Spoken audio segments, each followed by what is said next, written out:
3 ఇంచుల కన్నా చిన్నగా ఉంటే అక్కడ సమస్య ఉన్నట్టు. స్తంభించాక ఇక మెత్తగున్నప్పుడు 1 ఇంచు 2.5 ఒక 1.5 ఇంచు ఉన్న కూడా ఏం కాదు. అంగం స్తంభించాక 3 ఇంచులుంటే ఇది ఇప్పుడు యోని అనుకోండి, ఇది అంగం కరెక్ట్గా 3 ఇంచులు ఇక్కడనే జీ స్పాట్ ఉంటుంది వాళ్ళకు. అసలు యోని ముందు భాగం సెన్సిటివ్, ఈ వల్వ ఉంది కదా పైన షేపు, ఈ వల్వ కెలిటోరిస్ ఇవే సెన్సిటివ్. ఇక్కడ చాలా నరాలు, వేల సంఖ్యలో నరాలు ఉంటాయి.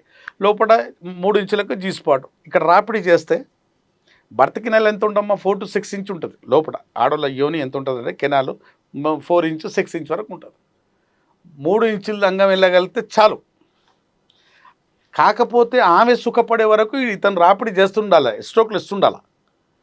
అప్పుడు వీర్యం వెళ్ళి ఆమెకు కూడా భావి ప్రాప్తి కలుగుతుంది, తనకు కూడా వీర్యం వెళ్ళిపోయి సక్సెస్ఫుల్ సెక్స్ అంటే సంభోగంలో ఇద్దరు సుఖపడ్డారు. ఒకవేళ అంగం ఎక్కువ సైజులో ఉంటే ఆడవాళ్ళకి ఏమన్నా ప్రమాదం రావచ్చు. ఇప్పుడు 7-8 ఇంచెస్ పొత్తి కడుపులు నొప్పి లేవచ్చు, అంతేగాని ఇప్పుడు అంటే పెద్దగా ఉంటే నేను వీరుణ్ణి, చిన్నగా ఉంటే నేను తక్కువగానే ఇక్కడ ఏం కాదమ్మా.